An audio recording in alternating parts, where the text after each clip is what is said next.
Algo está...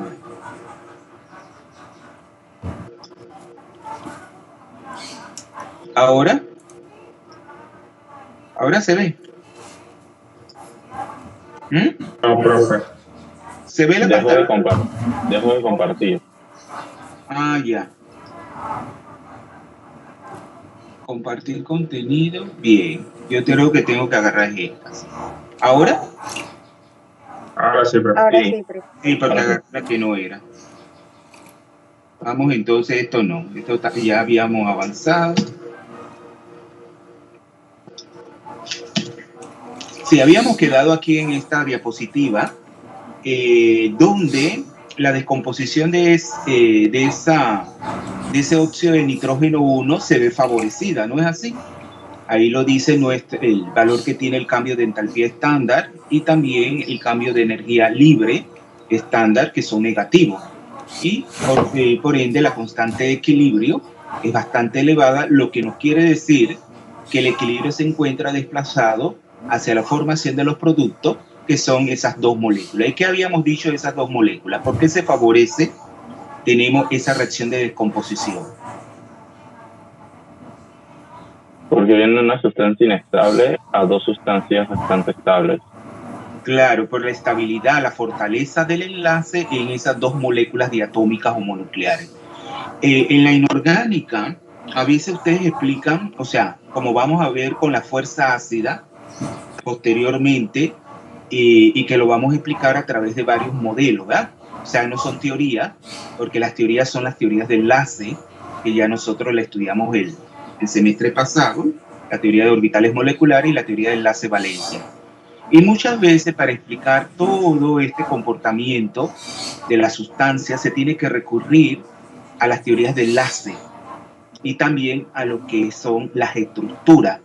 Entonces tenemos que tener una formación fuerte en lo que es estructura y enlace para poder explicar el comportamiento, de este caso, de las reacciones o como o de una propiedad, como puede ser las propiedades ácidas que presenta una sustancia. Entonces se tienen que hacer, claro, para explicar de una manera, vamos a decir, con una fundamentación química, recurrir a lo que es el enlace y también a las que son las estructuras.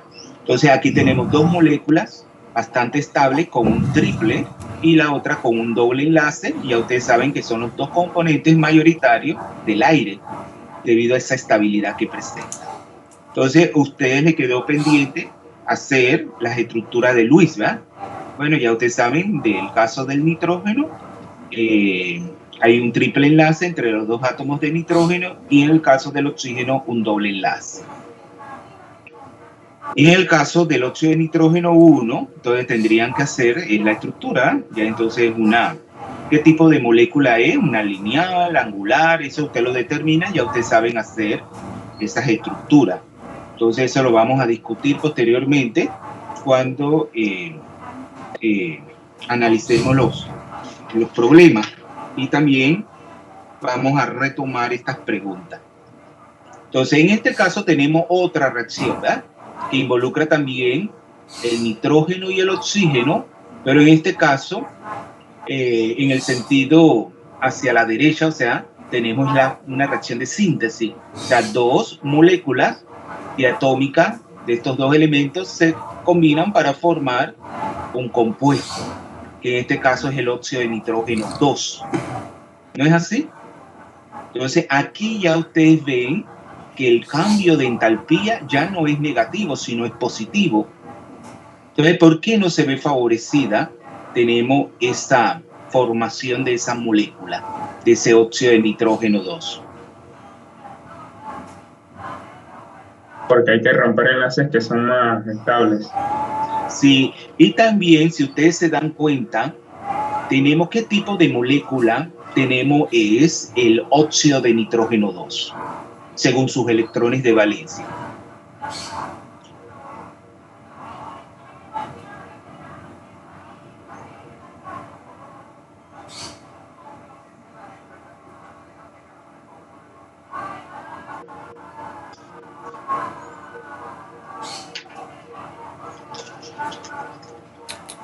¿Qué tipo de molécula es?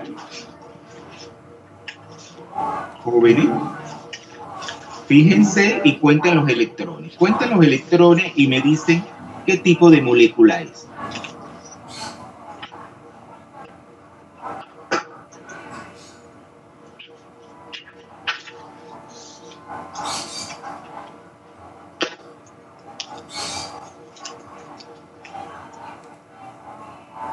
¿El nitrógeno cuántos electrones de valencia tiene?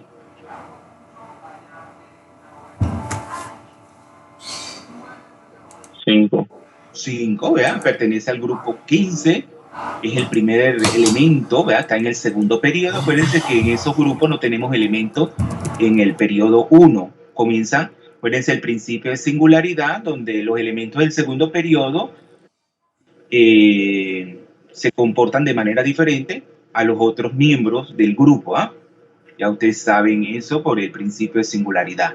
¿Y el oxígeno cuántos electrones de valencia tiene? 6. 6. Entonces, si ustedes suman 5 y 6, ¿cuánto le da eso? 11.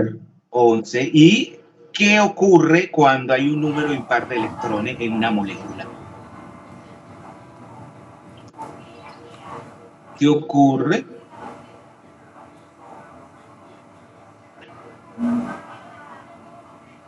Hay un electrón desapareado, ¿no es así?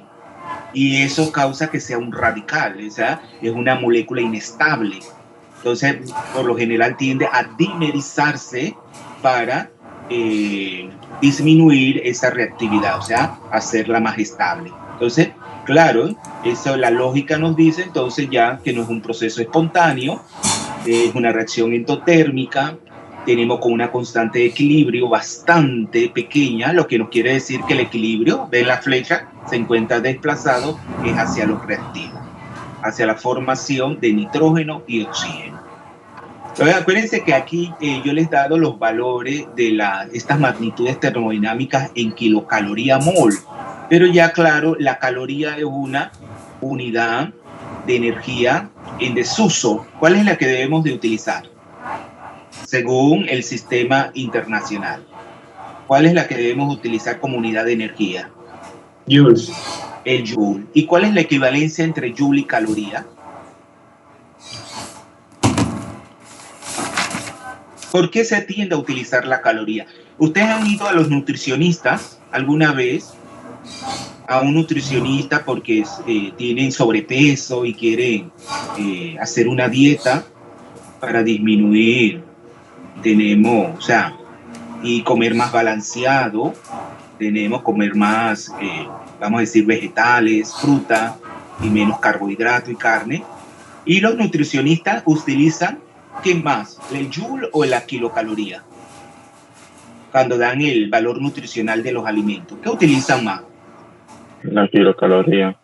Exacto, pero ¿por qué ustedes se han respondido alguna vez? ¿Por qué, si el sistema internacional recomienda el joule, por qué hay reticencia y se utiliza más la caloría? Inclusive nosotros en nuestro trabajo como químico a nivel científico. ¿Alguien que me lo pueda explicar? Porque en verdad si usáramos Joule serían números grandotes. Dígame. Entonces, las calorías tienen una magnitud más alta que los Joule. Claro. ¿Quién habló? Denver, ¿verdad? Mora. Sí. Lo confundí con Denver. Es Mora, ya llegó. Es que cuando pasé lista sí, no está. Muy bien, Mora tiene 2 puntos adicionales. Es lo que dice Mora. Porque si ustedes se van, es por ejemplo también con respecto, tenemos al tamaño de los grados, ¿verdad? Tamaño de los grados, que no es el mismo, un grado Fahrenheit que un grado Celsius. Y un Kelvin. El Kelvin y el Celsius sí tienen el mismo tamaño, pero en el caso de el Fahrenheit sí tiene un tamaño menor, ¿verdad? El grado. Acá igual, la caloría es una unidad de energía, tenemos de mayor tamaño. o sea, de mayor tamaño que el Joule. El Joule es más pequeña y por lo tanto tendríamos, en términos, cuando vamos a dar los números, las cantidades, serían cantidades un poco más engorrosas, por así decirlo, para trabajar. Entonces, esa es la razón por la cual se utiliza más la caloría, y en ese caso un múltiplo como es la kilocaloría, que en el caso del Joule. Entonces, Mora tiene 2 puntos, ¿verdad?, adicionales a su intervención, porque eso es lo que se quiere, que ustedes siempre se vayan preguntando el porqué de las cosas y den respuestas. No se queden con eso dentro, sino que deben buscar la respuesta. Entonces, aquí en este cuadro, que está en inglés, acuérdense que ustedes como químicos y que la literatura está en lengua inglesa, tienen que manejar el inglés, ¿verdad? El inglés tienen que manejarlo. Si quieren van a estudiar una maestría, van a tener que meterse, y les recomiendo que pasen un tiempo en un país de habla inglesa, hagan una pasantía, ¿verdad? Váyanse a Canadá, a Estados Unidos, o a un país de habla inglesa, Australia, etcétera, donde perfeccionen el inglés. Entonces aquí tenemos los factores, ¿verdad?, lo que decíamos, los factores termodinámicos que favorecen la espontaneidad. Lo que se quiere finalmente, lo que va a determinar la espontaneidad es el signo, ¿verdad?, del delta G, que es el cambio de energía libre. Claro, ahí dice, si el delta G es menor a 0, es negativo, es cuando tenemos un incremento en el cambio de entropía, es decir, que es mayor a 0. Acuérdense que ahí está diferenciando, ¿verdad?, el delta S con el producto con la temperatura. Y el cambio de entalpía también tiene que ser negativo, porque dijimos que ese es el que favorece en mayor medida el signo del cambio de energía libre. Y luego, si es exotérmica la reacción, pero hay un decrecimiento, tenemos en el cambio de entropía, es decir, en lugar de ser positivo es negativo, solamente será espontánea la reacción, es decir, el delta G será negativo si el producto, ¿verdad?, de la temperatura por el cambio de entropía es menor al cambio de entalpía. Es cuando entonces nos da el delta G con signo negativo. Y luego tenemos todo lo contrario, cuando la reacción es endotérmica, porque tiene un delta H mayor a 0 y se da un incremento de la entropía. Ahí se favorece solamente la espontaneidad si ese cambio de entropía es muy elevado, porque ya entonces todo lo contrario, el producto de la temperatura por el cambio de entropía tiene que ser mayor al cambio de entalpía, y ahí entonces nos sigue dando el delta G negativo. Pero si tenemos tanto el cambio de entalpía positivo, es decir, una reacción endotérmica, y el cambio de entropía negativo, entonces ahí hay solamente hay un resultado, que es que la reacción no es espontánea, porque el delta G sería mayor a 0. Entonces es como un resumen, ¿verdad? Pero está en inglés. Pero ustedes tienen que manejar el inglés, entonces eso es necesario. Entonces aquí tenemos otra reacción, ¿verdad? Otra reacción. Entonces ya ustedes saben, cuando se forma un sólido, tenemos en el medio de la reacción esa constante de equilibrio. ¿Qué nombre recibe específicamente cuando hay la formación de un sólido? Constante de solubilidad. Exacto, es la constante, ahí pusimos S, pero más se conoce como la constante de producto de solubilidad, que es la KPS, Entonces, variando la temperatura o las concentraciones de los reactivos, nosotros podemos desplazar el equilibrio. Eso ustedes lo estudian en primer año, haciendo a través del principio de Le Chatelier, ¿se acuerdan? Estudiando el principio cuando dan el equilibrio químico. Entonces son maneras de desplazar el equilibrio. Entonces, aquí tenemos una reacción. O sea, cuando un sólido, como en este caso el óxido de calcio, se combina con el dióxido de carbono, una sustancia gaseosa, a temperatura ambiente, entonces se forma lo que es el carbonato de calcio, sólido. Parece que esta es una de las sustancias más de mayor abundancia en la corteza terrestre, el carbonato de calcio. Entonces ven que la reacción es exotérmica con un valor, un delta H estándar de menos 43 kilocalorías por mol. A temperatura ambiente la reacción libera calor, es exotérmica. Entonces usted se ha preguntado, tenemos que, ¿por qué es así? ¿Por qué esta reacción es exotérmica? Porque logra desplazarse el equilibrio mayoritariamente hacia la derecha, o sea, tiende al cabo del tiempo a dar lo que es carbonato de calcio.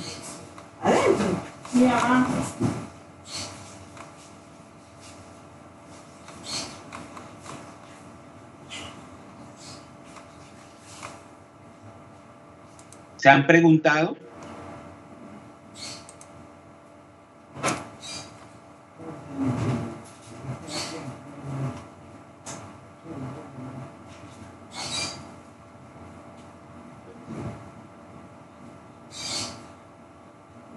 O sea, a temperatura ambiente la reacción procede, ¿verdad? El óxido de calcio, que también existe en la naturaleza, se combina con el dióxido de carbono para formar esta sustancia, un carbonato de calcio, que es muy abundante en la corteza terrestre. Yo lo que sé es que el óxido de calcio, pero bueno, no sé si acá funciona de la misma manera, cuando está en presencia de agua, libera bastante calor, pues como una... No, pero este sería una reacción, ya ustedes saben que se forma el hidróxido, ¿verdad? Una reacción exotérmica. Sí, pero aquí estamos viendo el caso de una reacción de síntesis, ¿ya? Un óxido de calcio en estado sólido, como en la naturaleza existe, se combina, que está también en el aire, en la atmósfera, con el dióxido de carbono gaseoso y se forma el carbonato de calcio.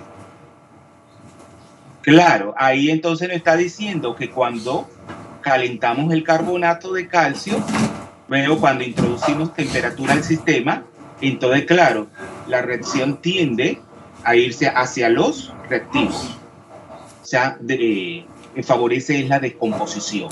Todo lo contrario sería si la reacción fuera endotérmica, porque ahí tenemos que visualizar el calor, tenemos como un reactivo o como un producto. Pero si es una reacción exotérmica, ese factor, ese calor, ¿cómo es? ¿Un producto o un reactivo? Un producto. Sería un producto, claro, y si estamos introduciendo más calor, aumentando la temperatura, entonces tiende a disminuir la cantidad de calor, favoreciendo entonces la descomposición, la formación de los reactivos. Entonces ahí entonces se descompondría. Entonces, pero mire, ahí dice la pregunta, en recipiente abierto el dióxido de carbono se libera, se va desplazando el equilibrio. ¿Qué queda al final? ¿Qué pasa si ese dióxido de carbono se va perdiendo porque la reacción se hace en un recipiente abierto?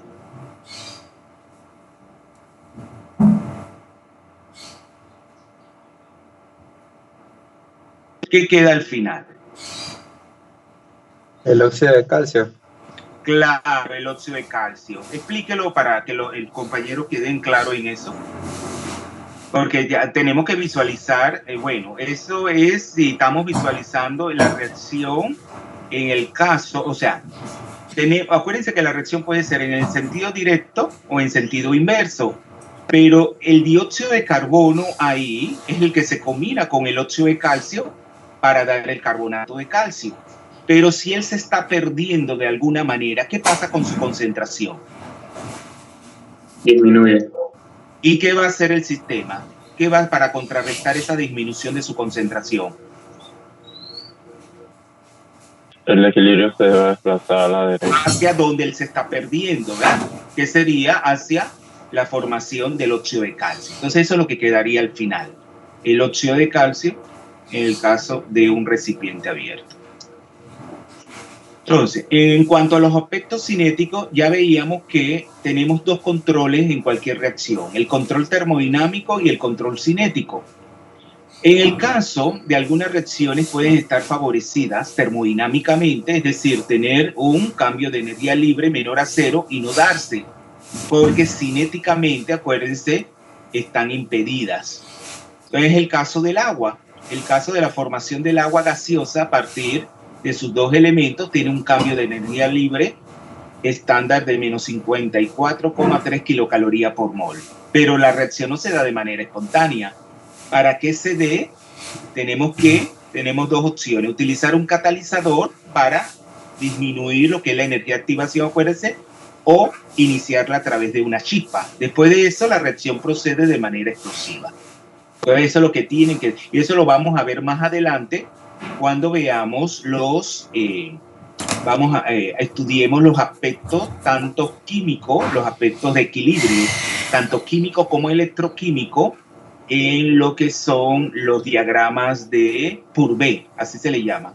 En los diagramas de Purvé estamos visualizando tanto los aspectos termodinámicos como cinéticos para ver, tenemos esos diferentes tipos de equilibrio, tanto químicos, que sería un ácido base, por ejemplo, o un equilibrio de tipo redox, donde se están transfiriendo electrones.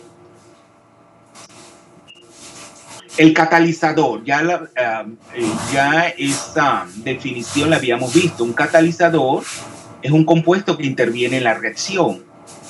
¿Cómo interviene el catalizador en la reacción? Alguien que me lo explique. Acelerándola, pues. Pero ¿cómo hace? ¿Por qué se acelera la reacción cuando ese catalizador interviene en la reacción? Porque el catalizador lo que hace es que disminuye la energía de activación. Claro, dentro de lo que es el mecanismo, ¿verdad? De alguna manera, claro, los mecanismos son procesos muy complejos donde hace que disminuya esa barrera de energía potencial que es la energía de activación. Y miren que ahí se dice que se recupera al final en la misma cantidad. Pero ¿qué pasa en la química? Porque la química a veces es muy compleja en un laboratorio. ¿Qué pasa si yo quiero recuperar ese catalizador? Porque dice, se puede recuperar al final en la misma cantidad. Pero ¿qué pasa en la química para yo poder recuperar una sustancia? ¿Qué tengo que trabajar? Y que es bien engorroso. ¿Qué tengo que trabajar? Alguien que me explique esa parte de la química. Bueno, es que ustedes también, con los laboratorios que nosotros tenemos en la Universidad de Panamá, estamos muy limitados desde el punto de vista experimental. Creo que alguna vez se han sentido muy frustrados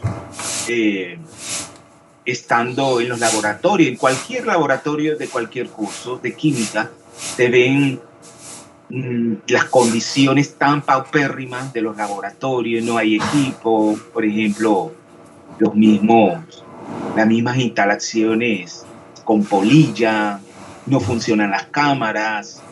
Entonces eso nos limita mucho nuestro trabajo experimental. Pero cuando ustedes quieren recuperar una sustancia en un laboratorio, ¿qué tienen que hacer? ¿Uso de qué? Técnica de separación. Muy bien, las técnicas de separación.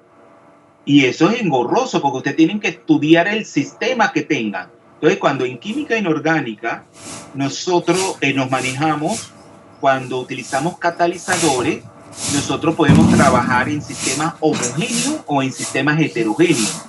Entonces, el sistema homogéneo, el catalizador se encuentra en la misma fase que el caso de los reactivos, del sustrato, porque así se le llama el sustrato, que lo van a ver en bioquímica. El sustrato es el reactivo, o sea, la sustancia en la cual va a actuar el catalizador. Entonces, en ese caso, claro, están en la misma fase y eso queda al final. Entonces, muchas veces nosotros podemos aplicar una técnica de cromatografía de gases acoplada a un espectrómetro de masa para determinar, vamos a decir, los productos que se han formado y que ahí estaría presente el catalizador. Pero luego, yo tengo, para recuperar ese catalizador, tengo que hacer uso de otras técnicas de cromatografía, por ejemplo, de capa fina, de columna. esas crotadoras, se usa la sílica gel, adiciono mi mezcla, y eso no es fácil. Entonces, para recuperar ese catalizador. Y muchas veces, aunque ahí nos dice, los catalizadores se descomponen. Tenemos por el medio, que es un poquito, a veces, extremo, las condiciones, y hace que el catalizador se descomponga. Entonces, no es tan fácil recuperar ese catalizador. Entonces, ahí tenemos que la velocidad, que es la que está, es la parte cinética, ¿verdad? Los aspectos cinéticos de una reacción, depende de 3 factores: que los choques sean eficaces, que el complejo activado de estado de transición se forme, que haya una redistribución de la densidad electrónica y de la barrera de energía. O sea, la barrera de energía que separa los reactivos de ese complejo activado. Pues ahí tenemos la formación de una molécula diatómica heteronuclear, una molécula polar, como es el yoduro de hidrógeno, a partir de sus 2 elementos, en forma de moléculas diatómicas homonucleares. Entonces, ¿qué debe ocurrir ahí?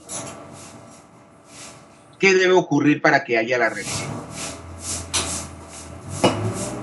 Primero, ambas moléculas, tanto de hidrógeno como de yodo, tienen que romper sus enlaces entre sí mismas, como lo muestra la imagen en el complejo activado. Claro, debe haber una redistribución de la densidad electrónica, comenzando con la ruptura de los enlaces. Ahí ven el complejo activado, donde se están rompiendo los enlaces, vemos, entre los 2 átomos del mismo tipo, de hidrógeno-yodo, y se están formando los nuevos enlaces, que serían 2 enlaces, ¿verdad? 2 mol de enlace HI habría. O sea, se forman 2 mol del compuesto HI. Entonces, miren que ahí, pero además de haber una, o sea, ahí se da una redistribución electrónica, porque se forman nuevos enlaces químicos. Pero, ¿qué tipo de reacción es? ¿Una reacción redox o una reacción no redox? Redox. Es una reacción redox, porque ya ustedes saben que toda la sustancia en su estado elemental, ¿qué estado de oxidación tiene? Cero. Hay tanto el hidrógeno como el yodo tienen un número, estado de oxidación de 0. Entonces, para formar ese compuesto de yoduro de hidrógeno, uno de esos elementos tiene que oxidarse y otro que reducirse. O sea, una sustancia actúa como un agente reductor y la otra como un agente oxidante. ¿Quién me explica eso? En base a ese ejemplo, profe. Sí, en base a ese ejemplo. Bueno, como sabemos, estado neutro, en su estado fundamental, las moléculas tienen carga 0. Y ahí vemos que en el compuesto, el hidrógeno va a tener una carga de +1 y el yoduro una de -1. Por lo que el hidrógeno pasa de 0 a +1, por lo que pierde electrones y se oxida. Sí. Y el yoduro pasa de 0 a -1, ganando electrones y se reduce. Claro. Entonces, el que actúa como agente reductor es el hidrógeno, ¿verdad? Perdiendo electrones, y el yodo actúa como un agente oxidante. Entonces, porque es el que gana electrones para reducirse. Entonces, nosotros vamos a ver más adelante ahí que esa reacción es factible debido a sus potenciales redox. Porque en ese caso, ¿cuál es el que tendría un potencial redox, un potencial de reducción estándar negativo? Acuérdense que los potenciales redox, vemos, son variables termodinámicas asociadas, ya ustedes saben, tenemos a lo que es un cambio de energía libre de Gibbs, como ya veíamos, pero no lo hemos puesto porque ahí solamente asociamos una constante de equilibrio, ¿se acuerdan? Con el cambio de energía libre, pero también los cambios de un delta E de potencial redox está asociado a un delta G. Entonces, cuando nosotros visualizamos esos potenciales redox en las tablas de los libros, vamos a ver valores, pero son valores relativos donde se mide utilizando una celda de Daniel, que le llamamos una celda le decimos Ahí el nombre es celda de Daniel, pero también tiene otro nombre. Bueno, se me ha ido una celda. ¿Cuál es el otro científico en lugar de Volta? No es una... él. ¿Cuál es el otro italiano? ¿Se acuerdan? Que hizo estudios de electricidad. Acuérdense que cuando vamos a visualizar las reacciones, tenemos electroquímica que involucran cambio de, transferencia de electrones. Nosotros tenemos dos tipos de celdas. Las celdas tenemos electrolíticas, ¿verdad? Vemos, ¿y qué hacen las celdas electrolíticas? Vemos, es a partir de una reacción química, tenemos que aplicar energía eléctrica para que se dé una reacción química. Pero el otro tipo de celda es todo lo contrario. Una reacción química que es espontánea genera electrones, o sea, genera electricidad. Entonces eso se le llama, es una celda de Daniel. Se me ha ido el otro nombre. ¿Se refiere a la galvánica, profesor? Exacto, celda galvánica, ¿verdad? Que viene de galvánica, celda galvánica. Por eso le dije que usted sabía, pero el otro italiano, porque estamos a Volta y Galvani, que eran italianos. Entonces también recibe el nombre, celdas galvánicas o celdas de Daniels. Entonces ahí tenemos que los potenciales redo se miden utilizando esta celda experimentalmente, pero se toma como referencia uno de los potenciales redo como 0, y ese es el caso del hidrógeno. El potencial redo del hidrógeno es 0. Entonces, claro, hay valores positivos de los potenciales redox estándar y hay valores negativos. Entonces, en este caso, el hidrógeno es el que se oxida o se reduce. El hidrógeno es el que se oxida. Entonces, el yodo es el que se reduce. Entonces, el yodo tendrá un potencial redo negativo o positivo para poder reducirse.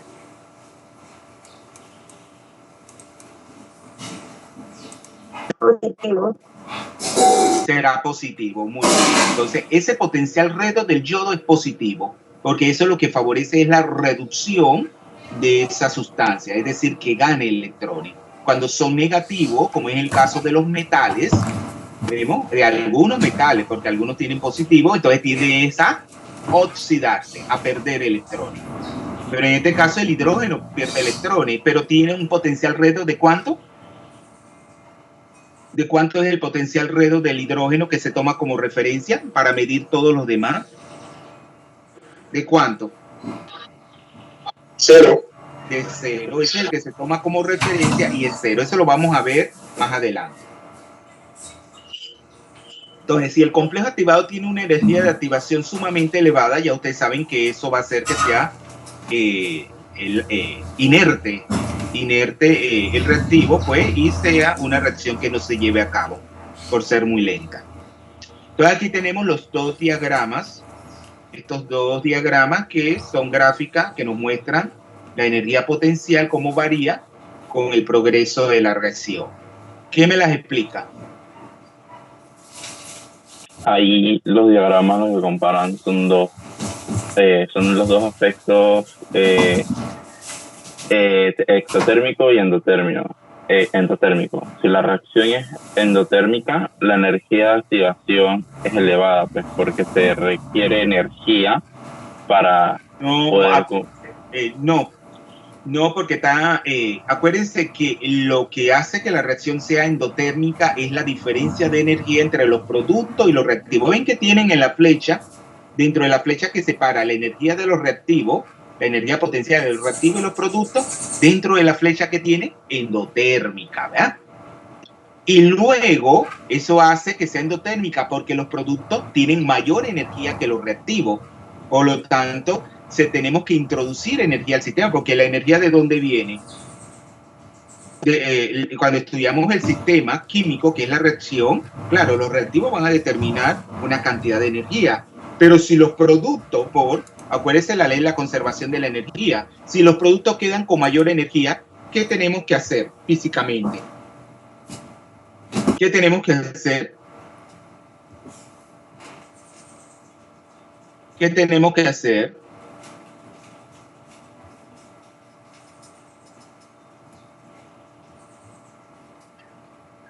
Suministrar la misma cantidad de energía.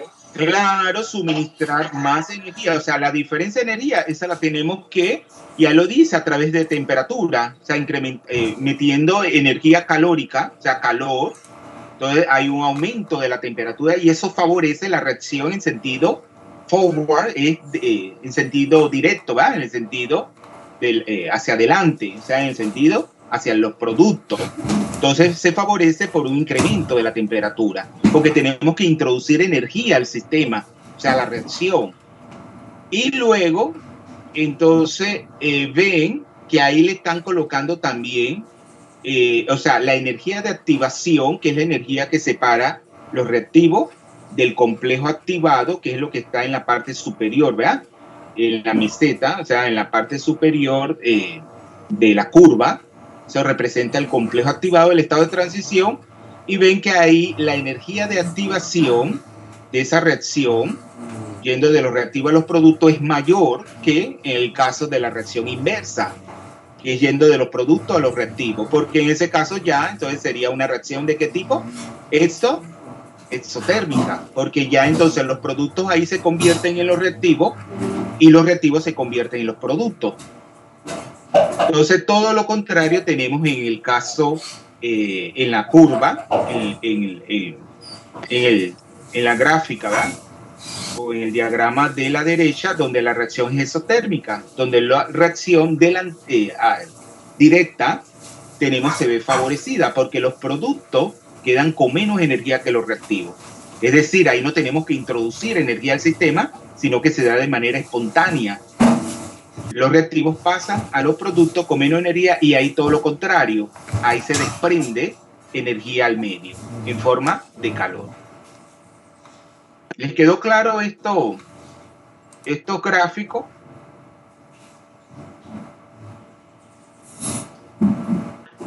¿Les quedó claro, jóvenes? Espérense un momentito que dejé mi celular en mi recámara. Voy a buscarlo.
¿Alguna pregunta con respecto a estos diagramas, jóvenes?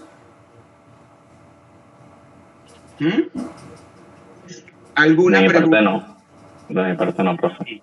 Entonces mi pregunta sería, para ver si han comprendido, y voy a preguntarle a cualquiera. Vamos a Chumpón. Chumpón, bueno, Chumpón no estaba presente cuando pasé lista. ¿Chumpón está? Sí, profesor. Sí. Quisiera que me dijera En el caso del catalizador, ¿verdad? En el caso del catalizador, ¿qué haría? Si yo le pongo este diagrama en el examen parcial y le pregunto cómo el catalizador interviene en el caso de la reacción acelerándola, en el caso el que está en el caso del diagrama que está a la izquierda, ¿cómo intervendría el catalizador acelerando esa reacción? La reacción directa, o sea, de los reactivos a los productos. ¿Cómo intervendría ahí el catalizador, haciendo que la reacción sea más rápida? Disminuyendo la energía de activación. Muy bien, disminuyendo la energía de activación, que es eso que usted ve la flecha más larga, negra, ¿verdad? Que dice E sub A de la reacción directa, ¿verdad? Directa, forward es como delantero, pero aquí lo vemos como directa, ¿verdad? La reacción directa. Entonces hace que esa barrera de energía sea más pequeña. Claro, eso actuando porque ella de una manera va a interactuar químicamente, tenemos con esos reactivos. Vemos dentro de lo que es el mecanismo. Acuérdense que el mecanismo es algo complejo, que se estudian en grupos de investigación los mecanismos. O sea que no es tan sencillo ese tema. Entonces, muy bien, Chumpón. Vamos a ponerle 2 puntos.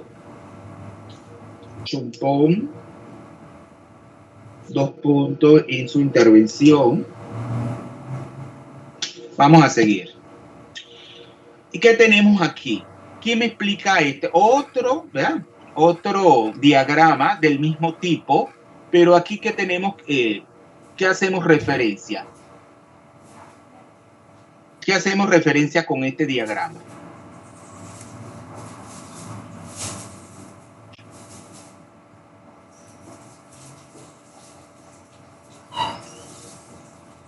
El uso del catalizador, ¿verdad? Cuando tenemos la ruta, ahí la ruta catalizada, ¿qué pasa? La energía de activación se ve disminuida, como lo ven. Es la línea que está en verde. Pero ustedes ven en rojo ahí que ese complejo activado, ya ahí el catalizador, dentro de lo que es el mecanismo, interactúa con lo que son los reactivos, que es A y B. A más B son los reactivos. Entonces, de una manera, químicamente, él interactúa con esas dos sustancias, con esos dos reactivos, para disminuir esa barrera de energía potencial y hacer que la reacción sea más factible desde el punto de vista cinético. Entonces, aquí luego tenemos la famosa, ¿cómo se llama esa ecuación? Que K es igual a A por E elevado a la menos G sub A es sub A sobre RT. ¿Cómo se le llama esa ecuación? Ecuación de Arrhenius. Es la ecuación de Arrhenius. Entonces, partimos de la ecuación de velocidad. ¿Recuerdan la ley de velocidad? Donde la velocidad es igual a una constante velocidad por el producto de las concentraciones de los reactivos elevado a un exponente. ¿Cómo se le llaman a esos exponentes? M y N. Orden de la reacción. ¿Cómo se le llaman? Órdenes de la reacción. Exacto, se llama el orden, es que me están escribiendo al WhatsApp. Espérense un momentito.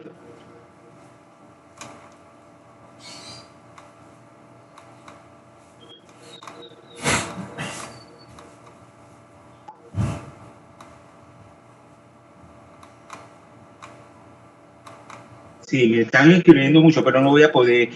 Entonces, son los órdenes de reacción, ¿verdad? MN. Pero esos órdenes de reacción equivalen a los coeficientes estequiométricos o no. ¿Sí o no? Los órdenes de reacción equivalen a los coeficientes estequiométricos de la ecuación química cuando está balanceada. Jóvenes.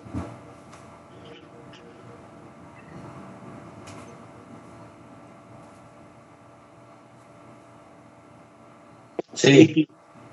No. No. Alguien que lo explique. Acuérdense que estamos dando puntos a sus intervenciones. Alguien que explique, porque ese es un tema Acuérdense, ya esto es tema de primer año, pero acuérdense que inorgánica es la asignatura que más se parece, que toca más los contenidos que ustedes han tratado en primer año, pero tratamos de ahondar un poco más en ello. ¿Quién lo explica? ¿Quién explica eso de los órdenes de reacción? ¿Quién lo explica?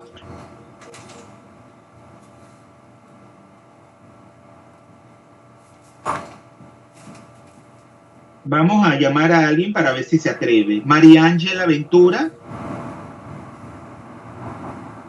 María Ángela Ventura, ¿se atreve a explicarnos esos órdenes de reacción?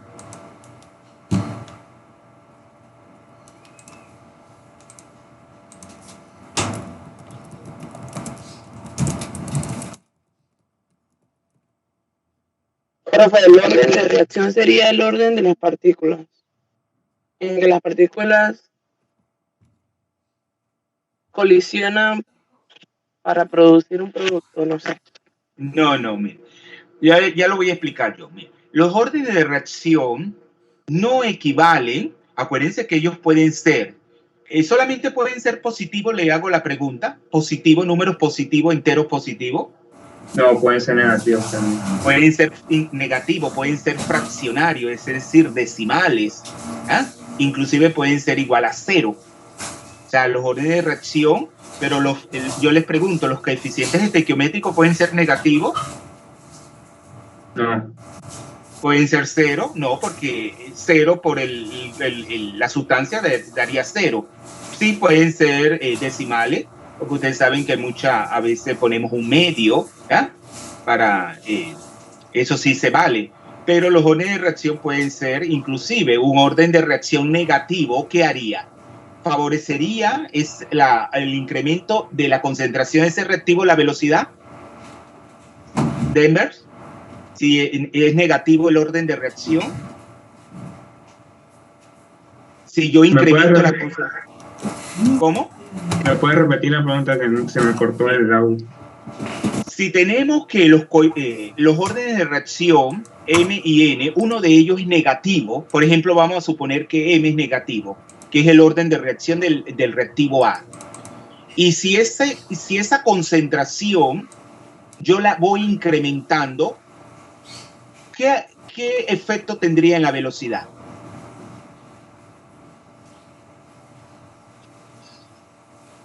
Disminuye. Claro, disminuye, porque ya ustedes saben que la concentración elevada a un número negativo en realidad iría ¿dónde? En el el inverso del denominador. Denominador. Entonces estaría, claro, dividiendo el valor de la velocidad. Entonces iría disminuyendo. Y claro, si ese orden de reacción es 0, la velocidad no depende de la concentración de ese reactivo. Todo eso puede darse, como yo les digo, dentro de lo que es la ecuación de velocidad. Ellos no se determinan, no equivalen a los coeficientes estequiométricos, sino que se determinan experimentalmente a través del método que se llama de las concentraciones iniciales, en donde mantengo constante las concentraciones varío la concentración de un reactivo y la de los otros la mantengo constante para ver el efecto que tiene la velocidad. Entonces, matemáticamente voy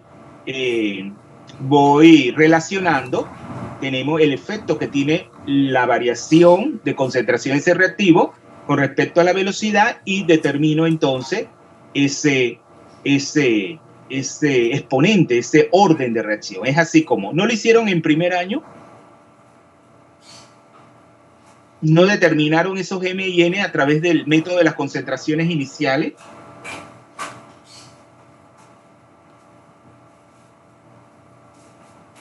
Sí, perfecto. ¿Cómo? Sí, lo hicimos. Pero no se acordaban, ¿verdad? No se acordaban. Entonces eso pasa mucho. Entonces hay que recordarlo porque eso es algo muy elemental y que ustedes como licenciados en química tienen que manejar. Entonces, en la ecuación de Arrhenius, ven, claro, nosotros podemos incrementar la velocidad a través de la variación de las concentraciones de los reactivos, pero también variando la constante de velocidad K. ¿Y cómo podemos variar esa constante de velocidad? ¿Cómo la podemos variar? Con la temperatura. Claro, con la temperatura y también a través de la energía de activación, disminuyéndola. ¿Y cómo podemos disminuir esa energía de activación? Con catalizador. Con el uso de un catalizador. Y con el incremento de la temperatura, ¿qué pasa? Nosotros, esa relación matemática entre la constante de velocidad con la temperatura, ven ahí que es una relación de qué tipo, matemáticamente hablando.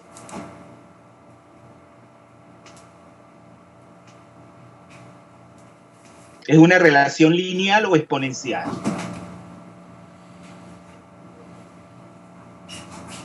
Si yo voy incrementando la temperatura, la constante de velocidad va a ir aumentando linealmente. No. No, es en manera exponencial, no es una línea recta, sino una curva, ¿verdad? Entonces, claro, yo puedo linealizar esa relación exponencial, que es una curva, ¿verdad? Es una curva que va a ir aumentando, o sea, comienza tocando asintóticamente el eje de temperatura y luego va a ir aumentando, ¿verdad? Pero en forma de una curva. Entonces, ¿cómo yo puedo linealizar esa relación exponencial? Para poder obtener datos Logaritmo. a través de la relación logarítmica, ¿verdad? Puedo utilizar logaritmos naturales o logaritmos de base 10. Entonces, ¿se acuerdan que esa relación también usted la utilizaban en química general para estudiar en la ecuación de... para ver eso... Para determinar...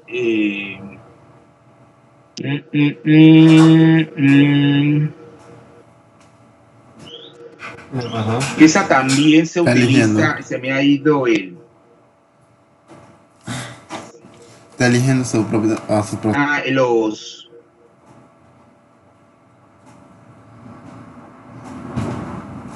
Eso sirve.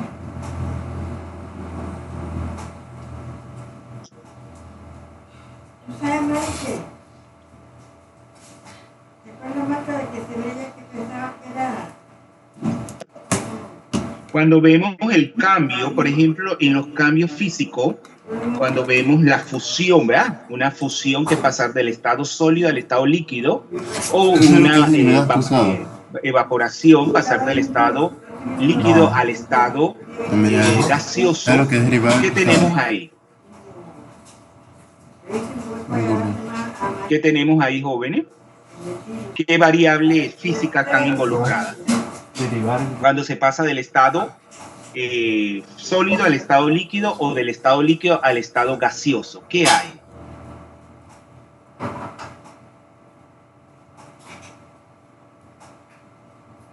¿Qué variables están involucradas ahí? ¿Qué magnitudes?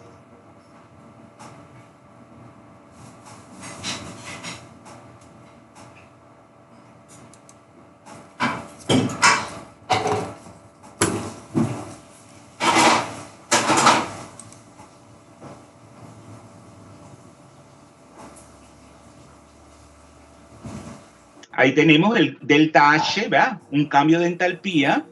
Tenemos de fusión y un cambio de entalpía ¿de qué? De evaporación.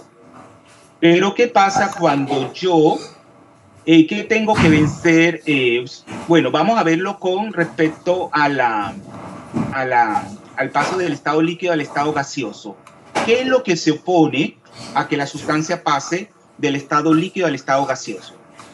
Y que yo puedo favorecer incrementando la temperatura, acá, igual que en el caso de las reacciones. ¿Qué puedo hacer?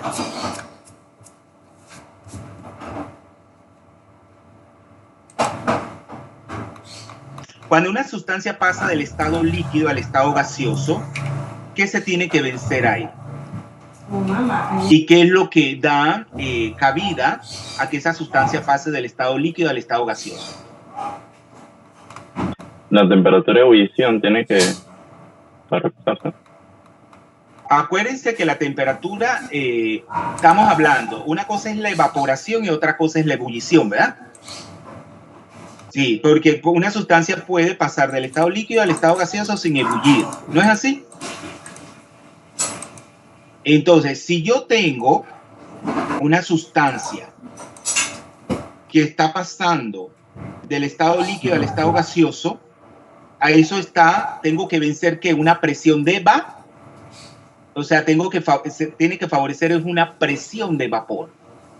La presión de vapor es la presión que corresponde a ese equilibrio entre las moléculas en estado líquido y el estado gaseoso. Entonces, esa es la que no está determinando, claro, que va a haber una presión de vapor, ¿ya?, que es cuando se iguala la presión atmosférica, que corresponde a lo que usted ha dicho, a la temperatura o al punto de ebullición.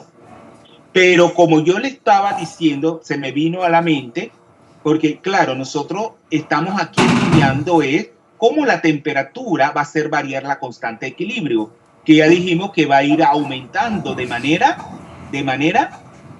exponencial, pero si nosotros queremos linealizar, entonces tenemos que aplicar una relación logarítmica. Entonces esa relación logarítmica entonces nos va a quedar una relación entre el logaritmo natural de una constante de equilibrio K1 entre una K2, que son las dos constantes de equilibrio asociadas a una temperatura T1 y una temperatura T2. ¿No es así? Que irían de manera, vamos a decir, en la parte derecha, como el inverso de las temperaturas. 1 sobre T1 y 1 sobre T2. Y a eso estaría multiplicado esa parte menos G sobre R pasaría abajo, ¿verdad? Pasaría abajo, y eso nos permite obtener gráficamente lo que es la energía de activación, porque la constante R tiene un valor determinado, es una constante. Entonces lo mismo pasa acá en un proceso de evaporación, donde yo relaciono la presión de vapor con dos temperaturas distintas. Igual tengo el logaritmo natural de la relación de esas dos presiones a temperaturas diferentes.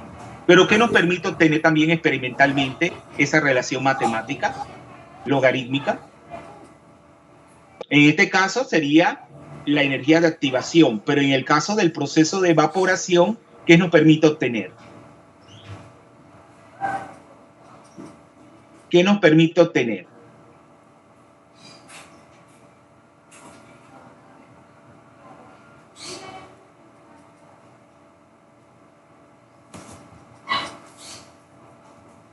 A un proceso de evaporación, ¿qué magnitud termodinámica está asociado, que es una constante? ¿El calor específico?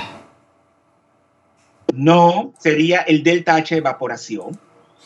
El delta H de evaporación. Acuérdense que el calor específico, ¿a qué usted lo asocia, Denvers? ¿A qué asocia el calor específico? O la capacidad calorífica, cuando ya tenemos en cuenta. Acuérdense que una es una propiedad intensiva y otra es una extensiva. La capacidad calorífica es intensiva y el calor específico extensiva, que no depende. O sea, una es independiente de la cantidad de masa de sustancia y otra no, porque está sobre gramo o sobre mol. Entonces, ¿pero qué nosotros medimos con el calor específico? La cantidad de energía requerida por elevar 1 grado de una unidad. O sea, claro, aumentando la temperatura en 1 grado, ¿ah? En 1 grado Celsius, un Kelvin. O sea, es la cantidad de energía requerida para ir aumentando la temperatura de esa sustancia. Pero ¿qué pasa cuando esa sustancia llega a una temperatura determinada? Como es la temperatura de ebullición. ¿Qué pasa? La temperatura permanece constante. Entonces tenemos que asociar ese cambio de fase, en este caso del estado líquido al estado gaseoso, a un cambio de entalpía de evaporación, de vaporización, un delta H de vaporización. Y esa es la que nos permite determinarla a partir de la relación logarítmica, que va a linealizar esa relación que es exponencial, ¿verdad? Porque en el caso del proceso de evaporación, en lugar de tener E elevado a la menos EA, tengo a la delta H, ¿verdad? El delta H de vaporización. Entonces la misma, lo que quería ahí poner de manifiesto es, acuérdense que en la química, la matemática, el mismo tipo de matemática la podemos ver en diferentes fenómenos. sea, se repite, ¿verdad? Entonces, esta es una analogía entre esos dos, ya sea un proceso de evaporación o un proceso de una reacción química, cómo varía la constante de velocidad con el incremento de la temperatura. En ese caso va a ir aumentando la constante, la velocidad. Claro, también es obvio porque ¿qué pasa con los choques? Con la frecuencia de choque que lo mide el factor de frecuencia, que es una constante. Es mayor, ¿verdad? O sea, esa frecuencia de choque es mayor, entonces se favorecen más los cambios. Entonces la temperatura alta favorece los choques, la constante de velocidad aumenta y por lo tanto también aumenta la velocidad porque velocidad es igual a la constante de velocidad. Entonces, en el caso de la energía de activación, ya ustedes saben, una energía de activación elevada hace que la reacción sea más lenta y una energía de activación más baja hace que la velocidad aumente. Entonces, vamos aquí ahora. Tipos de reacciones inorgánicas. Tenemos, clasificándolas de acuerdo si hay transferencia de electrones, o sea, con cambio en el número del estado de oxidación, se llaman reacciones redox. Y si no hay cambio en el número de oxidación, porque no hay cambio, no hay transferencia de electrones, sino solamente una redistribución de la densidad electrónica, es decir, un reordenamiento de los enlaces, la reacción es no redox. Entonces, alguien que me explica esta reacción que yo he puesto ahí en cuanto a reacciones redox.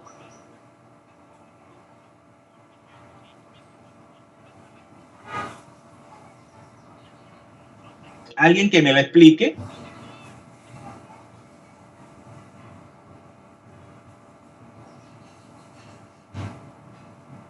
Respondiendo a las preguntas de cuál se oxida, cuál se reduce, eso. Sí, ahí tenemos, mire, una disolución de cobre 2 más, acuérdense, puede ser sulfato de cobre 2. ¿Ah? Sulfato de cobre 2, ¿de qué color es el sulfato de cobre 2? Que ustedes lo han visto en el laboratorio. Creo que azul. Es un color azul, ¿verdad? Es un color azul. Y si ustedes adicionan ahí, a ese medio, ¿verdad? Hierro, un clavo de hierro. ¿Qué ocurre al cabo del tiempo?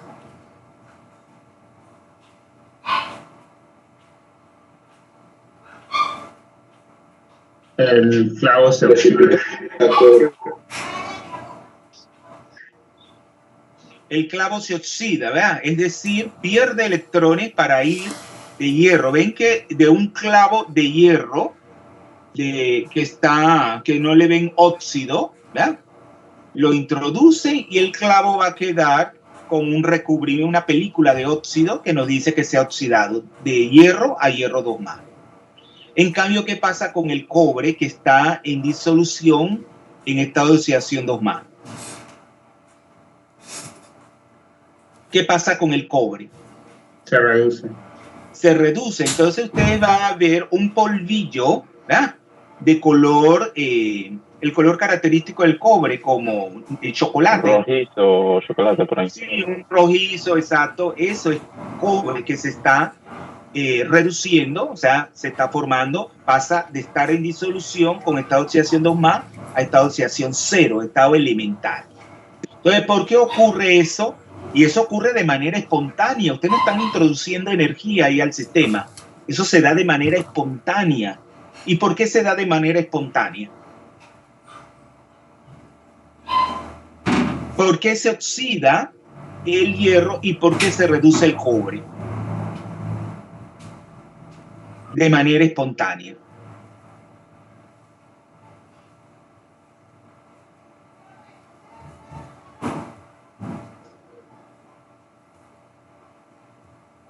¿Por qué se reduce? ¿Cómo? Alguien que me lo explique. Voy a llamar a alguien para ver. Vamos a llamar Tabata Rodríguez. Tabata.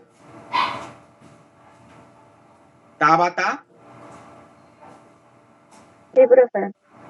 Sí, se siente... ¿me podría explicar por qué la reacción es espontánea? Por el delta H negativo. ¿El delta qué? No, el delta G negativo. El delta G es negativo, muy bien, pero ya nosotros habíamos dicho que ese delta G negativo está asociado a un cambio de ¿qué? Que sería en este caso positivo. Delta H ¿Delta qué? positivo. No le escucho, Tabata. El delta Ya H que el mayor. delta G es negativo, ¿ah? Pero ¿cuál sería positivo? El delta H. No, el delta E estándar, el potencial. ¿Se acuerdan del potencial que lo vamos a retomar más adelante cuando veamos las reacciones? Que eso es un capítulo bastante extenso, las reacciones Redo. Pero estoy aquí introduciéndolo para que ya entonces más adelante se le haga más fácil. Acuérdense que no, o sea, estoy haciendo un trabajo para hacerle más fácil el contenido que viene, que es lo último que vamos a tratar con respecto a las reacciones. Entonces, ¿por qué es espontánea? Muy bien dijo que es un delta G negativo, pero eso está asociado a través de una relación matemática con un delta E positivo, que es una diferencia entre los dos potenciales de la sustancia que se oxida y la que se reduce. Entonces, para que eso sea espontáneo, eso tiene que ser positivo. Pero para que sea positivo, cada una de esas sustancias, ya sea el cobre y el hierro, tiene un potencial Redo estándar, que ya yo les decía que lo medimos experimentalmente tomando como referencia el hidrógeno en una celda galvánica o una celda de Daniel, ¿se acuerdan? Y que tomamos como referencia el hidrógeno como 0. Pero en este caso yo les pregunto, no les pregunto el valor que tenga, sino cuál de esa sustancia tendría un potencial negativo y cuál sería la sustancia que tendría un potencial negativo. Mira que los dos son metales, cobre y el hierro, los dos son metales. Pero en términos relativos, ¿cuál tendría entonces el potencial de reducción menor y cuál tendría el potencial de reducción mayor? Vamos a ponerlo así, ¿no? Porque puede ser que los dos sean positivos, pero el que es menos positivo, ¿qué es el que va a favorecer? El cobre sería el que tiene mayor potencial. Exacto, el mayor potencial lo tendría el cobre porque es el que se reduce y el hierro tendría el potencial menos positivo, o sea, menor. Entonces, véanlo así. Entonces, eso lo vamos a tratar más adelante, donde van a utilizar ya relaciones matemáticas, van a también utilizar una ecuación de Nernst y van a hacer cálculos en los problemas. Entonces, es bueno que ya vayan esquematizando la mente para poder enfrentarse a esa situación. Luego tenemos las reacciones no Redo, donde hay una sola, únicamente se da la redistribución de la densidad electrónica, un reordenamiento de los enlaces, que muchas de las veces se forman, como en este caso, compuestos de naturaleza covalente, es decir, donde la especie existe en forma molecular, como en este caso, que esa sería la fuerza motriz, por la formación del sulfuro de hidrógeno, que es una sustancia gaseosa. Entonces ya habíamos dicho que esta es una reacción ¿de qué tipo? ¿De qué tipo es esta reacción? De doble desplazamiento de sí. ¿Dónde lleva el acento? En la ta. Exacto, es una palabra esdrújula, no diga metatesis, sino metatesis, una palabra esdrújula. Entonces, una reacción de desplazamiento. Claro que el desplazamiento hacia dónde está desplazado el equilibrio en esa reacción, donde se está formando esa sustancia gaseosa.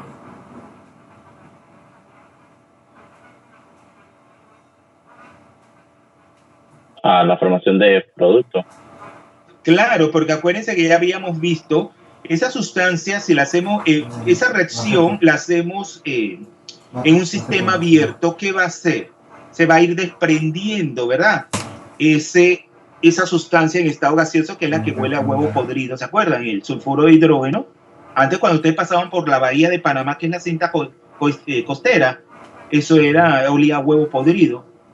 Que no podían estar por ahí porque eso estaba tan contaminado, la demanda bioquímica de oxígeno era tan baja que toda la materia orgánica se descomponía de manera anaeróbica.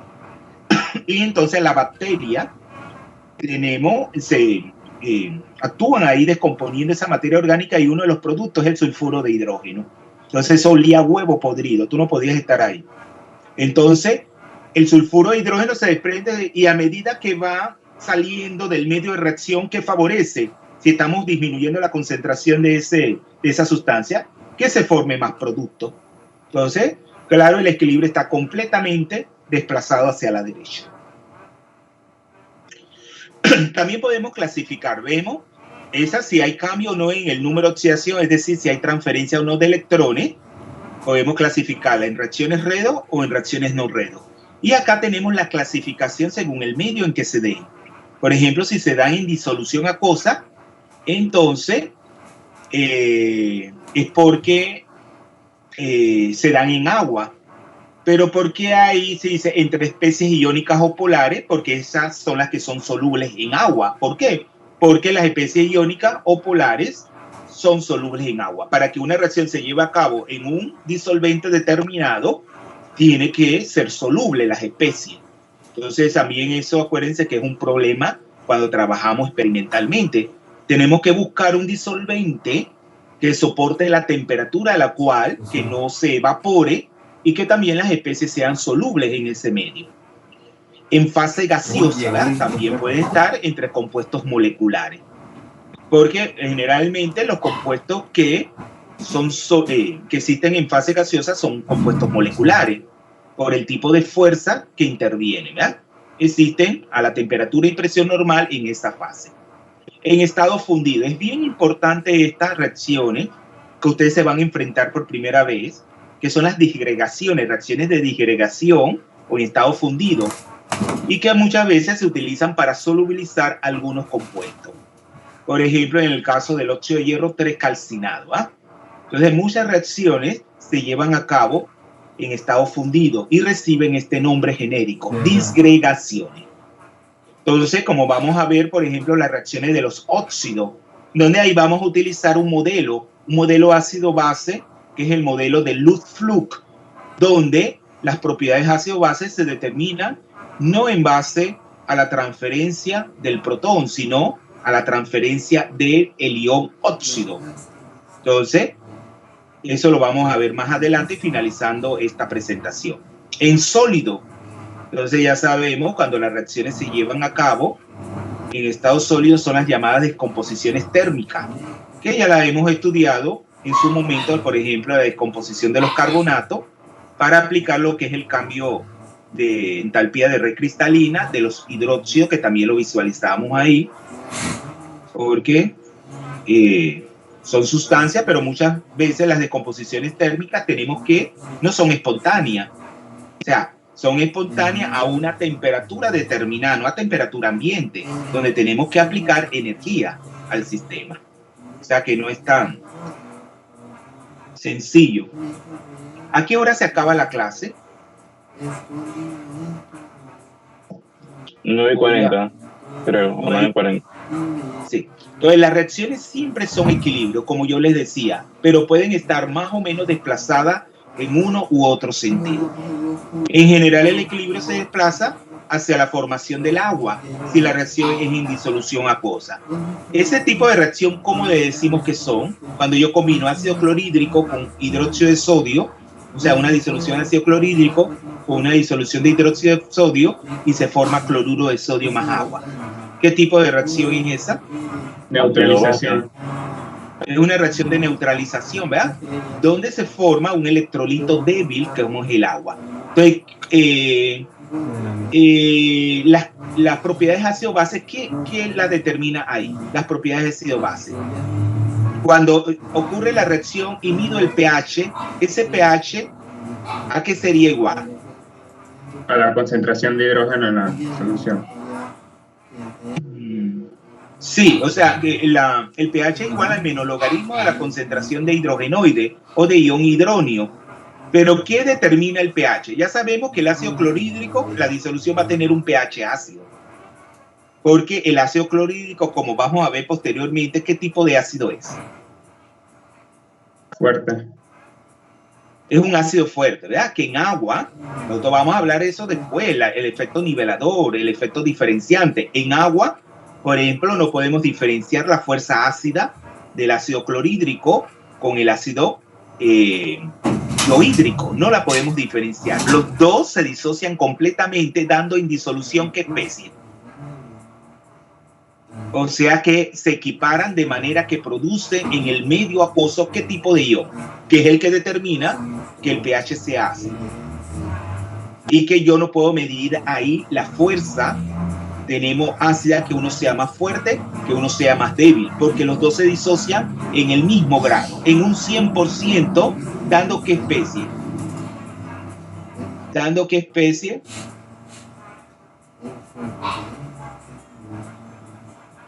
El ion hidronio, ¿no es así? Como vamos a ver, el ion hidronio existe como tal, o sea, hablo del ion hidronio porque el hidrogenoide no existe en forma desnuda, eso se lo van a encontrar muchas veces, lo vamos a visualizar mucho, por ejemplo, cuando hablamos del cromo 6+, por el carácter polarizante, ¿se acuerdan de eso de polarizante? ¿Qué es el carácter polarizante? Yo les dije que tienen que recordar muchas cosas del primer semestre. Por eso que no voy rápido. Miren que he tomado tiempo y explicarle las cosas para que ustedes, eso mismo tienen que hacer en sus casas. Cuando ustedes estudian una diapositiva, no la estudien de manera memorística. Traten de analizar todos los detalles que contiene.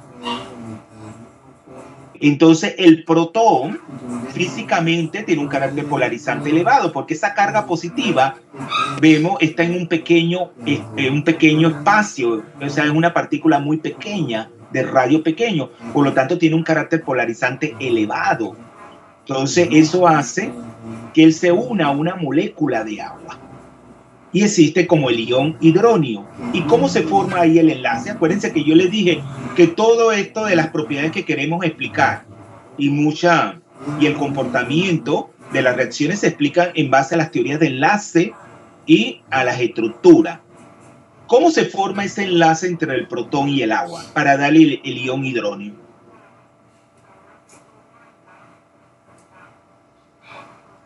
Con los electrones libres del oxígeno. Muy bien, porque ¿qué pasa? Acuérdense que el protón está desprovisto completamente de electrones. Entonces, para él unirse a la molécula de agua, utiliza un par de electrones no compartidos del oxígeno. Entonces, ¿cómo podemos visualizar ese enlace? ¿Cómo de qué tipo? Coordinado. Coordinado, exacto, es un enlace covalente coordinado. Porque ahí es lo mismo que pasa con la formación del ion amonio, o sea, entre la molécula de amoníaco y el protón. Entonces, claro, el amoníaco aporta el nitrógeno, el par de electrones, para coordinarse al protón. Y claro, si medimos el pH de una disolución de hidróxido de sodio, sería básico, porque esa en agua completamente se disocia esa sustancia dando ion hidróxido. Entonces ya ustedes saben que ahí es el pOH, ¿verdad? El pOH, que también está relacionado al pH a través de una relación matemática. Pero mira, una sustancia con un pH ácido, porque da iones hidróneo en disolución acuosa, que determina el pH ácido, y la sustancia, que es el hidróxido de sodio, también se disocia completamente en un 100% dando iones hidróxido, dando una solución básica con un pH básico, o sea, mayor a 7. Cuando ya las combino y mido el pH, ¿qué ocurre? El pH, ¿qué es lo que determina el valor del pH que estaría midiendo? Claro, si estoy mezclando esa sustancia, tenemos estequiométricamente hablando, o sea, que se neutralice todo el ion hidrogenoide con el ion hidróxido, porque si hay un excedente de uno de ellos, claro, la disolución ahí ya no sería ¿qué? Ya no sería ¿qué? Neutra, porque cuando yo combino en las mismas cantidades estequiométricas esas dos sustancias, el pH ¿cómo tendría que ser? 7.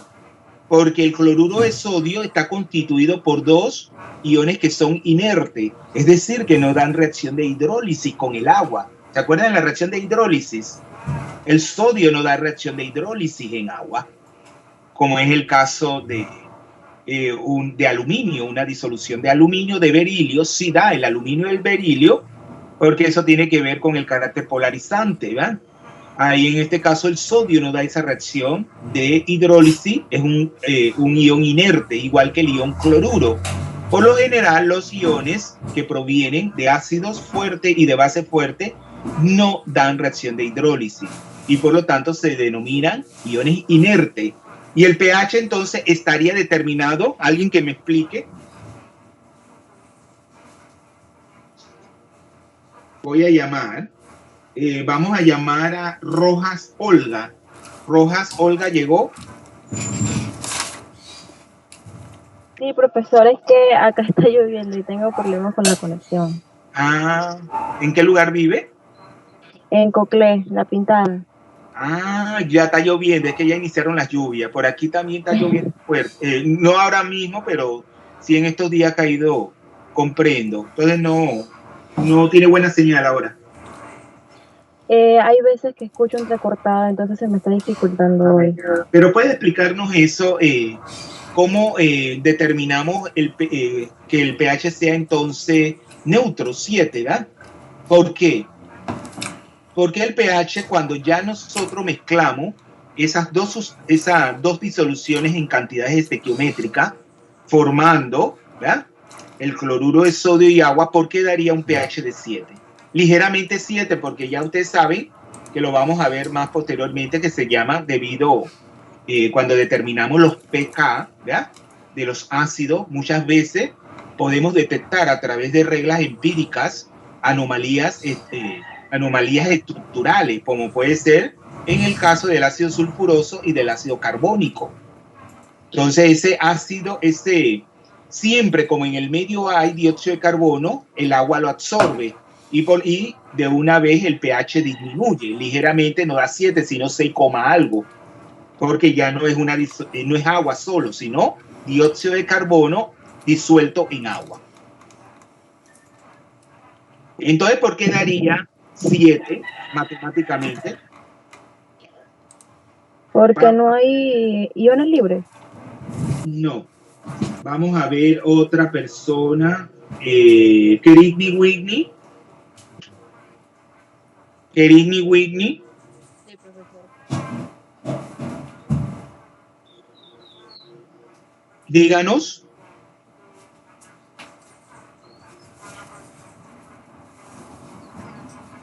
Mire, aquí el agua es el disolvente, pero el agua, ¿qué presenta físicamente? ¿Alguien que lo explique? Autoionización.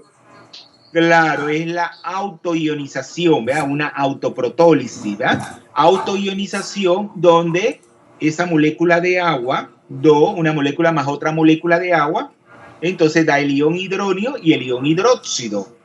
Entonces, esa autoionización del agua está asociado a una constante de equilibrio que denominamos la K sub W. Ven que se están acordando, pero es que no se recuerdan de cosas que tienen que manejar para poder presentar un examen con fuerza, un examen parcial donde todo lo van a contestar bien. Pero tenemos que analizar, no irnos superficialmente, sino ver las cosas de manera profunda, donde ustedes puedan explicar cada una de las cosas que estamos visualizando en el proceso. Entonces, esa K sub W, ¿a qué es igual?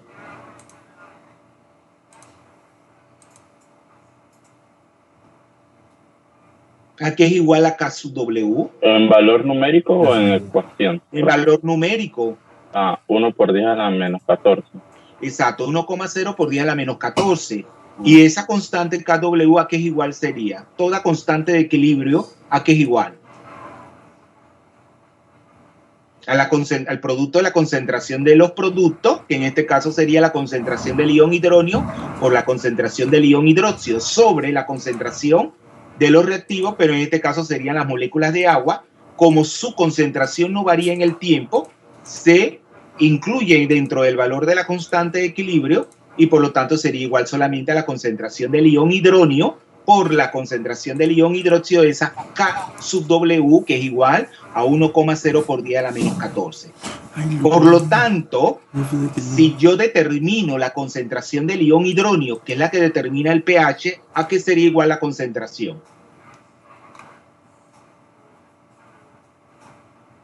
¿A qué sería igual la concentración, jóvenes?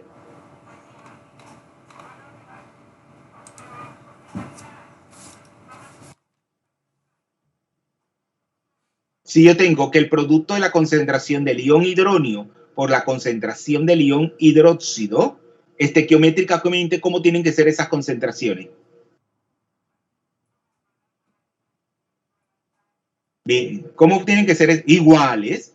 Por lo tanto, si yo divido 1,0 por 10 a la menos 14 entre 2, entonces, ¿qué nos da? 1 por 10 a la menos 7. Claro, 1,0 por 10 a la menos 7. Y si ustedes determinan el logaritmo de 1,0 por 10 a la menos 7, ¿cuánto es?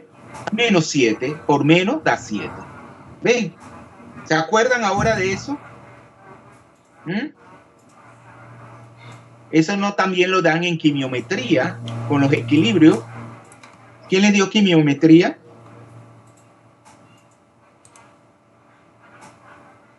Cuando ven las titulaciones, ¿quién le dio quimiometría?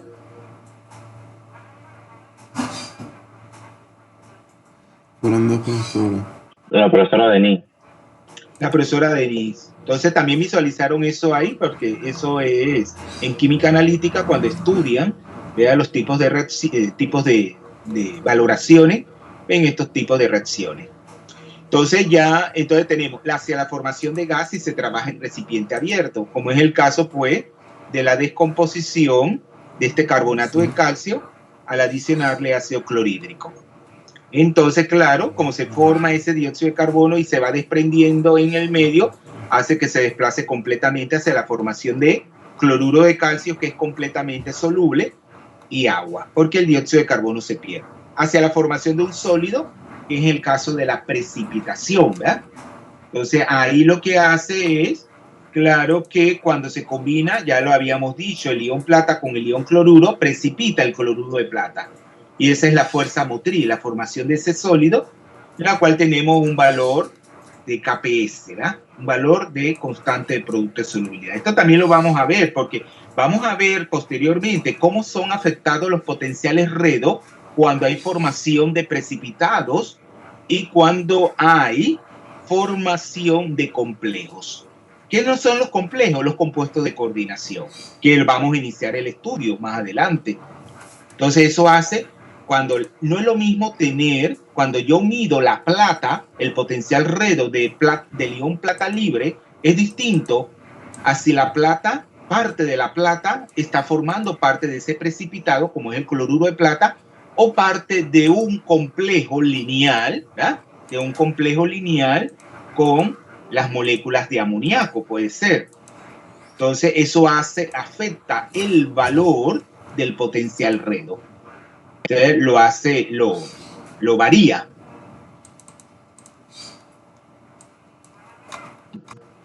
Vamos entonces a pasar a la siguiente. Entonces, las reacciones ácido-base las podemos explicar a través de diferentes, vamos a decir, de enfoque o modelos, en donde ellos se complementan entre sí, es decir, que no hay incompatibilidad de uno con otro, todos son compatibles entre sí. Dependiendo de la naturaleza de la reacción, entonces yo voy a aplicar un modelo o un enfoque diferente, ¿eh? Entonces, ¿cuál tenemos el primero? El primero, cuando se da intercambio de protones, utilizamos el modelo o el enfoque de Bronsted-Lowry. ¿Quién me explica ese modelo?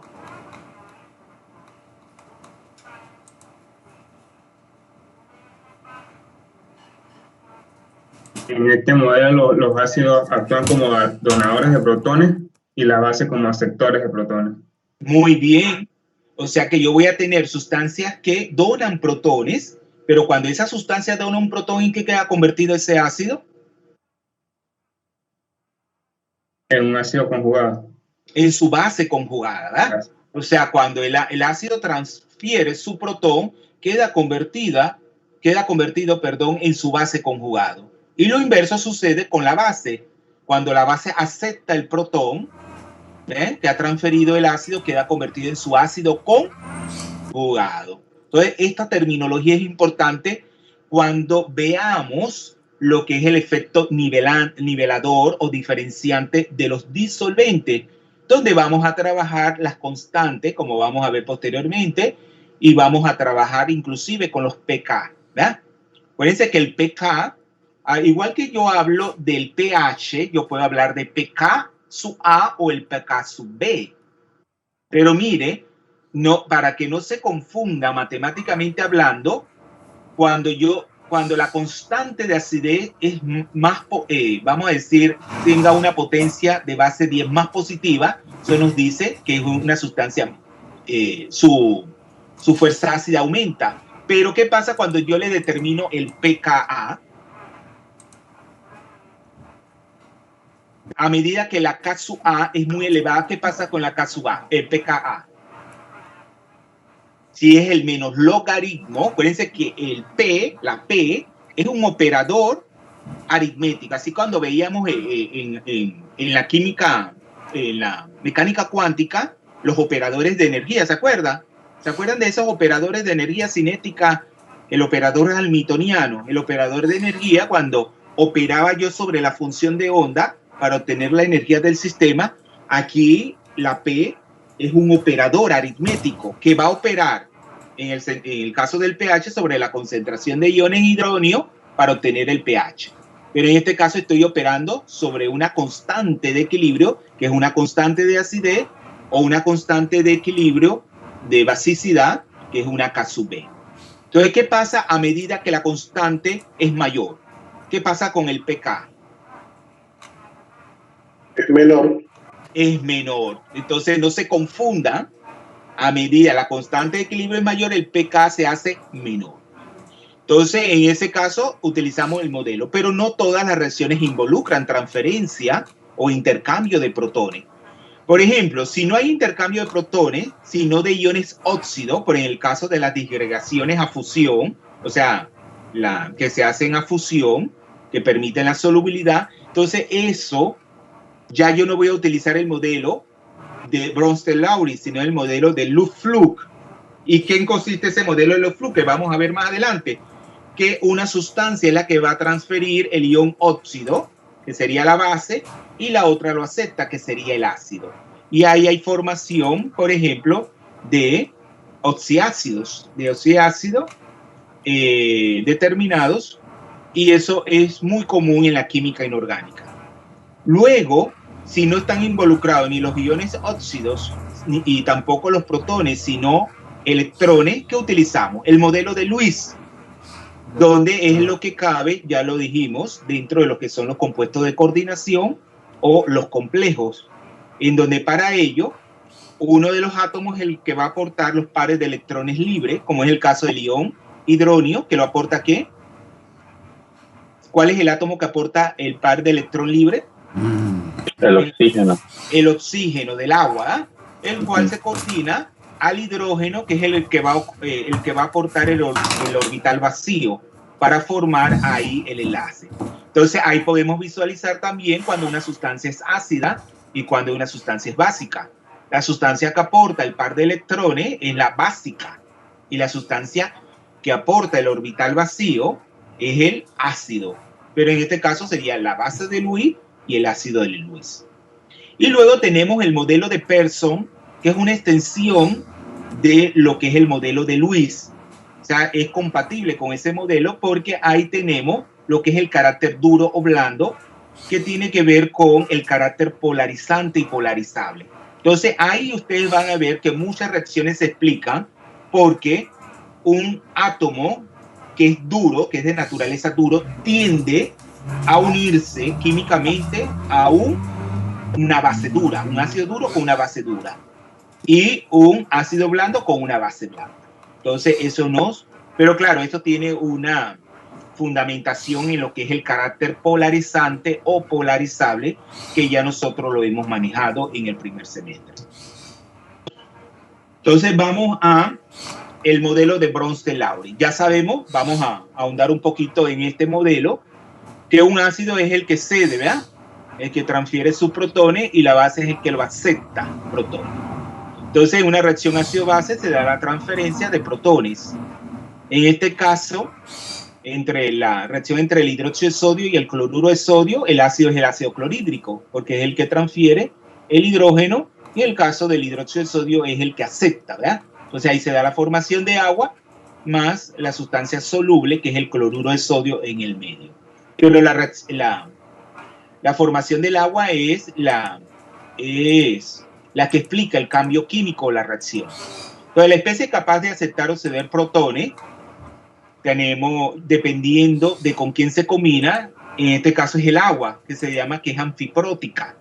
Por ejemplo, ahí ven el caso del agua, cuando se combina con el amoníaco. Acuérdense que el amoníaco, cuando yo combino el amoníaco con el agua, nunca, o sea, físicamente eso no es NH3, sino que cuando yo combino amoníaco, tengo una disolución de amoníaco, físicamente, ¿qué es lo que yo voy a tener en el recipiente? ¿Qué es la especie que yo voy a tener en el recipiente? Amonio. Claro, el hidróxido de amonio. O sea que ahí se da, mira, una transferencia. El amoníaco, que es la base, acepta un protón del agua convirtiéndose en el ion amonio. Y luego lo que queda es hidróxido. O sea que físicamente yo lo que voy a tener es hidróxido de amonio. Entonces ya sabemos que el ácido conjugado del amoníaco es el ion amonio y el ácido conjugado de la base agua es el ion hidronio. Entonces tenemos luego el ácido fluorhídrico, el fluoruro de hidrógeno, porque aquí está en estado gaseoso. Cuando esa molécula se combina con agua, entonces ¿qué ocurre? ¿Qué ocurre aquí? ¿Estás grabando? Sí. Estoy grabando. ¿Estás prestando atención? ¿Por qué? Se disocia. ¿Qué eso va con ella? ¿Es de tu profesora? Está entonces, se forma la base conjugada del fluoruro de hidrógeno, que es el ion fluoruro, ¿no es así? Y se forma el ion hidronio. Pero yo les hago una pregunta. Si yo, el equilibrio hacia dónde está desplazado. Esta es una reacción que el equilibrio está completamente desplazado hacia la derecha. Así como te vigila. En el caso del amoníaco, agua está desplazando hacia la formación de hidróxido de amonio. Pero acá, cuando yo combino el fluoruro de hidrógeno con agua, ¿qué tipo de, o sea, físicamente hablando, el equilibrio hacia dónde está desplazado? Yo voy a tener formación, o sea, que el equilibrio está desplazado completamente hacia la derecha, hacia la formación de ion fluoruro y hacia la formación del ion hidronio. El equilibrio está desplazado completamente hacia la derecha.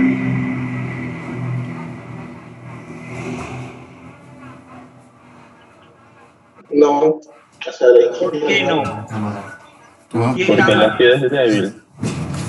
Claro, porque aquí el fluoruro de hidrógeno, mire, claro, sabemos que el flúor presenta la electronegatividad más alta, y eso nos queda para la próxima clase, pero para irlos introduciendo, claro, siempre asociamos que un ácido sea fuerte con la electronegatividad, que mientras más electronegativo es el átomo unido al hidrógeno, con mayor facilidad va a salir, porque retira densidad electrónica del enlace y hace que el protón salga más fácilmente, o sea, la fuerza ácida sea mayor. Pero eso no sucede con el fluoruro de hidrógeno. ¿Alguien que me lo explique?